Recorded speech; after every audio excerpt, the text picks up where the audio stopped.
So we start with the next important topic in geometry, which is quadrilateral and polygons. So after triangles, let's see quadrilateral and polygons. And we start with four of the most important quadrilateral that you will find in geometry. Okay, we'll start first with our rectangle, then we'll move on to parallelogram, square and rhombus. Okay, let's compare them with each other to understand what are their property and how do they behave in various situations. So let's start with rectangle. What are the properties of rectangle? First I'll start. Opposite side are parallel and congruent, which means what? If this is L, this is also L. If this is B, this is also B. Opposite sides are parallel and congruent. So diagonal will always be what? Equal, right? Diagonal will be equal. So if this, if you can see, is square root of L square plus B square. How am I getting this? Simple applying Pythagoras theorem. Okay, this angle here is 90 and this is L and this is B. So this side will be square root of L square plus B square, which is nothing but diagonal. So both the diagonals will be equal. Okay, that is the first thing. Diagonal bisect each other as well. So bisect, which means if the entire length is 10, so it will be split into 5 and then this will be 5. Similarly, this will be 5 and this will be 5. So diagonals will always bisect each other in a rectangle. Okay, what next? Perimeter. What is perimeter? Perimeter of any given object, which is the simplest way to find it out. Cut the object. If I cut this rectangle and stretch it in the form of a string, okay, stretch it in the form of a string, what will be the length of the string? That will be L plus B plus B, which is nothing but 2L plus 2B. Taking 2 out, 2 into L plus B is the perimeter of a rectangle. Okay, simple as that.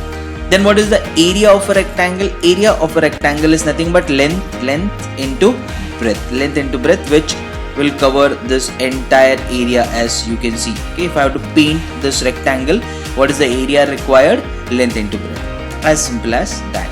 Let's move on to the next figure, parallelogram, and compare it with what we have learned in rectangle. Just like rectangle, what are the common things between rectangle and parallelogram? Opposite side are again parallel and equal. So opposite sides are parallel. Yes, they are parallel to each other and they are also equal. So if this is B, this is B, this is L, this is also L. Similar to rectangle, parallelogram has this feature, but in rectangle the angle between the two sides is 90, which is not happening in parallelogram. So this is a distinction between both of them. Opposite sides and opposite angles are equal. Yes, even in rectangle opposite angles are equal. All the angles are equal in rectangle, but in parallelogram only opposite angle, which means this angle. If I just name this is A, this is B, this is C, this is D. So angle D will be equal to angle B. Okay, and similarly angle A will be equal to angle C. So opposite angles in a parallelogram are equal. What else do we have here? Adjacent angles are supplementary. So what is the meaning of this? So let's take adjacent angle C. Okay, let's take this angle C and angle B So angle C plus angle B will be equal to 180 degree. That's the meaning of supplementary. So adjacent angles in a parallelogram are supplementary. Opposite angles are equal. Diagonals, what are the properties of diagonals now? So diagonals need not be equal. Diagonal bisect each other. So diagonal will bisect each other. Yes. So this, if this is 20, it will be split into 10 and then 10. Similarly, if this is 30, this will be split into 15 and 15. Okay. So diagonals will bisect each other just like it was happening in rectangle. So remember the common features. Opposite sides are parallel, equal, diagonal bisect, and what angles are equal in rectangle? All the angles, but in parallelogram opposite angles are equal and adjacent angles are supplementary. Now last we'll see to it two things which we studied in rectangle: perimeter and area. Perimeter is same as that of rectangle. I'll say this is L, this is B, this will be equal to 2L plus 2B. So just like rectangle, parallelogram has a same perimeter. Okay, now what is the area? Area of a rectangle is length into breadth, but area of a parallelogram is base. If this is my base, yes, this is my base, into height. Okay, because there is no 90 degree height in parallelogram as we had it in rectangle. So we'll draw it. Look at this in green, that will be my height. Height in geometry is always perpendicular. So base into height, that is the area of a parallelogram. So remember this feature. Let's move on to our next quadrilateral, and the most interesting one we have here is a square. Okay, let's compare square with a rectangle, and it will be easy to remember a lot of things. In rectangle you have length and breadth. In square all the sides are equal, which means length is equals to breadth. If in a rectangle length becomes equal to breadth, then we can call the rectangle to be a square. Okay, so that is what is a square. Now what else? I want to know perimeter. What is the perimeter of a square? Add all of them, a plus a plus a plus a, that will become 4a. Simple. Then what is the area of a square? A into a, it will be a square. Okay, just compare it with rectangle, replace length by breadth, and you will get all of the answer. What else? I can write area as half into d square as well. Yes, half into d square, which is half into diagonal square.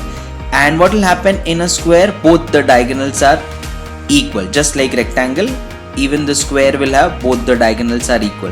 Diagonal will bisect. Just like rectangle, even in square the diagonals will bisect, which means it will divide it into two equal parts. But what is one special factor about square which is not happening in rectangle? Diagonal bisect at 90. Yes, this is one special feature about square. Diagonal will bisect, yes, they will be split up into two parts, but they will bisect at an angle of 90, which is not happening in rectangle or in a parallelogram. Okay, so remember, when all the four sides are equal, diagonals bisect at 90. These are the properties of your square. So compare it with rectangle, replace length by breadth. Let's move on to the next, which is our rhombus. This is again one special quadrilateral. What is about rhombus? Just like square. Now let's compare the square with rhombus. It will be easier to remember a lot of things. Now just like square, rhombus has all the four sides which are equal. Yes. Then what is the difference between a square and a rhombus? The angle between the adjacent side, this angle is not 90. It's not 90. In case of square, the angle between the two equal sides is 90, and that's why it becomes a square. In rhombus, it is not the case. Okay, the angle between the two equal sides is not 90, first thing. Then what? Diagonals are not equal. Yes, so if you can see, all the four sides are equal, but there is a diagonal of length d1, and then there is a diagonal of length d2, which means diagonals are not equal in a rhombus. In a square, they are equal. So what is the area? What is the area of a rhombus? It will be equal to half into d1 into d2. Half into d1 into d2 will be the area of the rhombus. Okay, there is a short derivation to this. Since the derivation is short, we'll just do it. Let's just see this triangle. This angle is 90. How do we know that? Just like square. Remember this now. Just like square, the diagonals bisect at 90. Even in rhombus, the diagonal bisect at 90. So how will you remember? Whenever all the four sides are equal, which happens only in square and rhombus, diagonal bisect at 90. The only exception to this is a kite. We'll see it in the next part, where all the four sides are not equal. Still, the diagonals of a kite, one of the diagonals will bisect the other diagonal at 90 degree. Okay, that's only exception is a kite. So I know, according to the property, this angle is 90. So let's just derive this. Area is equals to half into d1 into d2. Let's take area of this triangle. This will be equal to what? Half into, this is d2 complete, so this will become what? d2 by 2, because I know diagonals bisect. So this is d2 by 2, the base of this triangle, and this complete is d1, so this will become d1 by 2. This will become something d1 by 2, because even d1 is bisected. So area of this triangle will be half into d2 by 2 into d1 by 2, because d2 by 2 is the base and d1 by 2 is the height. Now how many such triangle will form this rhombus? 4. So I'll just multiply whatever is the area of this, multiply this by 4. Multiply this by 4, that will be my area of rhombus, because 4 such triangle will form my rhombus. What will get cut? This 4 and this 4 will get cut. What will you get? Half into d1 into d2, and that will be the area of this rhombus. Okay? Short derivation to it. So what do you know about rhombus? Diagonal bisect at 90. All the four sides are equal. Diagonals are not equal, and area is equals to half into d1 into d2. Okay, so this is just knowing about 4 of the most important quadrilaterals before we start with quadrilateral and polygons. Now let's take two more quadrilaterals and understand their properties before we start with sum. The next quadrilateral is trapezium. Opposite side, one pair of opposite sides are parallel and the other pair is not. That will form my trapezium. That's how it will look like. Now if I just draw M1 and M2, where M1 and M2 are midpoints of AD and CB, which are non-parallel sides, I draw a line that will be called as a median of a trapezium. Median is nothing but AB, parallel side, AB plus CD divided by 2. Okay, so just remember what is a median.